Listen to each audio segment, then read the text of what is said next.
여러분 안녕하십니까? 여수 MBC 뉴스투데이입니다. 날씨가 조금씩 더워지면서 광양 섬진강 일대에서는 제첩 채취가 본격적으로 시작됐습니다. 이맘때쯤 잡히는 제첩이 가장 맛있다고 하는데요.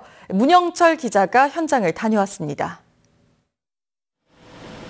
전라도와 경상도를 가르는 섬진강입니다. 쇠갈퀴가 달린 그물을 내린 뒤 배로 이곳저곳을 다니며 강바닥을 헤집자 섬진강의 명물인 제첩이 한가득 쏟아져 나옵니다. 본격적인 제첩잡이가 시작된 이곳 섬진강에서는 배 한 척당 하루 평균 600kg 정도의 제첩을 채취하고 있습니다. 아침 보통 10시 정도 나와가지고 오후 한 5시나 10시 되면 마칩니다. 날씨도 좋고 염분도 많고 이러다 보니까 지금 올라오는 제첩이 최고 맛이 있죠. 올해 섬진강에서 채취되는 제첩은 지난해보다 10% 정도 늘어난 700톤 정도로 예상됩니다. 가격은 30kg에 9만 원으로 예년과 비슷한 수준. 보양식으로 인기가 높아 잡히기 무섭게 전국 각지로 팔려나갑니다. 갱물하고 민물하고 섞이는 지점에서 나오는 것이라 이 섬진강 특유의 향이 납니다, 제첩에서. 그래서 전국적으로 지금 없어서 못 파는 지경입니다. 여름을 앞두고 시작된 섬진강 제첩잡이는 10월 중순까지 계속됩니다. MBC 뉴스 문형철입니다. 여수수협이 어제부터 올해 갯장어 위판에 들어갔습니다. 여수수협에 따르면 어제 갯장어 위판가는 1kg당 평균 22,000원으로 지난해와 비슷한 수준을 보였습니다. 수협 측은 올해 갯장어 위판액이 36억 원을 기록할 것으로 전망했습니다. 여수 광양항만공사가 선사 마케팅으로 올해 300만 TEU 기반 마련에 나섰습니다. 여수 광양항만공사는 최근 물동량 창출을 위한 자립항만 육성을 위해 미래사업 TF팀을 신설하고 마케팅팀과 함께 선사 타깃 마케팅을 전개하고 있다고 밝혔습니다. 미래사업 TF팀은 올해 수출입 화물 188만 TEU와 환적 화물 45만 TEU 등 300만 TEU 달성을 위해 글로벌 해운동맹 원양항로 유치와 비동맹 선사항로 유치 등 다양한 물동량 확보에 나설 계획입니다. 한편 올해 들어 지난달까지 광양항에서 처리된 컨테이너 물동량은 75만 TEU에 이르고 있습니다. 새 정부 출범에 맞춰 교육계가 갖고 있는 기대감이 커지고 있습니다. 특히 농어촌 학교가 밀집돼 있는 전남의 경우 현실적인 교육 지원을 통해 도농의 교육 격차가 좁혀질지 관심을 모으고 있습니다. 김종수 기자입니다. 순천시 승주초등학교. 이 학교는 본교와 분교를 포함해 학생 수가 60여 명에 불과합니다. 소규모 학교인데도 학생 오케스트라 운영 등 경쟁력 있는 프로그램으로 학부모들의 호응을 얻고 있습니다. 하지만 향후 학생 수 감소가 예상돼 학교 운영이 쉽지만은 않습니다. 학생 수에 의해서 통폐합을 하는 것은 무리라고 생각합니다. 작은 학교들을 살리기 위해서 특성화된 프로그램을 운영하기 위한 예산 지원을 해주신다면 더 좋은 프로그램으로 농어촌 학교들이 활성화될 수 있을 거라고 생각합니다. 실제로 교육부의 학교 통폐합 기준이 학생 수에 맞춰져 있고 학생 수 비중에 따라 시도 교육청에 지급되는 교부금도 달라집니다. 특히 전남의 농어촌 초등학교 비율은 전체 학교의 60%를 넘어서 지역 농어촌 학교는 상대적 박탈감이 클 수밖에 없는 상황. 이에 따라 지역 교육계에선 농어촌 교육 발전을 위한 특별법을 토대로 현실적인 지원이 필요하다는 입장입니다.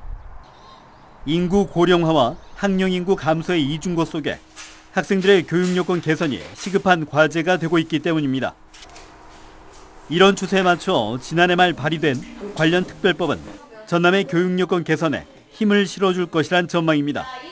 학습 교재를 확보를 한달지 또 필요한 우수한 교사들을 교육 현장에 투입할 수 있도록 하는 인건비 그리고 이제 교육 시설에 대한 시설비를 이 국가나 지방자치단체가 지원할 수 있도록 정부 차원의 교육위원회 설치와 농어촌 학생 우대 등이 주요 내용에 포함돼 교육 환경 개선이 곧 농어촌 발전으로 이어질 수 있다는 기대가 커지는 이유입니다. 현실적인 지원을 통한 균형 있는 학업 여건이 마련돼야 한다는 목소리가 커지고 있는 가운데 새 정부의 국정 철학이 농어촌 학생들의 수업 여건 개선에 어느 정도 녹아들지 지역 교육계의 관심도 커지고 있습니다. MBC 뉴스 김종수입니다. 여수산단의 수건사업인 석유화학부두의 공용 저장시설 설치 사업이 국가 공모사업으로 선정돼 화물선의 채선 채화 현상이 줄어들 것으로 전망됩니다. 한국산업단지공단 여수광양지사는 여수상위와 공동 추진한 여수산단 석유화학부두 내 공용 저장시설 설치 사업이 산업통상자원부의 산업단지 환경개선 펀드 지원 공모사업의 우선협상 대상자로 선정됐다고 밝혔습니다. 이에 따라 산업단지공단은 국비 100억 원과 민관투자 협력 방식으로 사업을 추진해 여수산단 석유화학부두에 2만 6천 킬로리터의 공용 저장시설 설치와 선박에서 가스나 유류를 싣거나 내리는 로딩함 4기를 증설할 계획입니다. 여수시와 여수산단 입주업체들이 지역 발전을 위한 상생협약을 잇따라 맺고 있습니다. 여수시가 추진하고 있는 여수시 여수산단 상생발전 공동업무협약에 GS칼텍스, 금호석유화학, 대림산업 등 지금까지 22곳의 여수산단 입주업체들이 참여했습니다. 협약에 따라 기업들은 500여 명의 지역 인재를 우선 채용하고 임직원 700여 명이 여수시로 전입했으며 1,674억여 원의 지역 생산품 구매 등 지역 경제 활성화에 협력하고 있습니다. 5.18 민중항쟁은 37년이 지난 지금도 이 문화예술에 많은 영감을 불어넣고 있는데요. 지난해 제1교포 출신의 거장 김홍재 지휘자를 상임 지휘자로 맡은 광주 시립교향악단은 5.18 37주년을 맞아 특별한 연주회를 준비하고 있습니다. 박수인 기자입니다.